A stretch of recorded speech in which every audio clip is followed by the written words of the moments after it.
ব্রাহ্মণবাড়িয়ার নাসিরনগর উপজেলার নরহা পীর বাড়ি দরবার শরীফ এবং সুফি সংঘ ব্রাহ্মণবাড়িয়ার উদ্যোগে আলোচনা সভা এবং ইফতার মাহফিল অনুষ্ঠিত হয়েছে।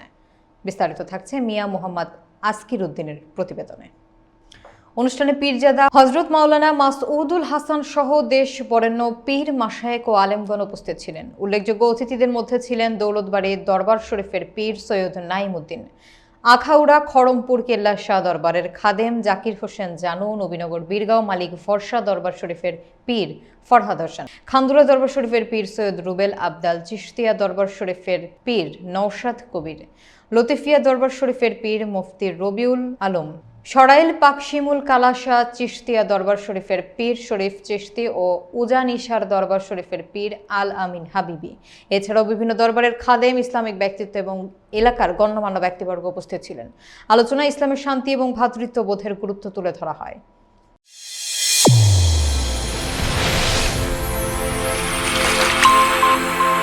চ্যানেল A1 হৃদয়ের স্পন্দন।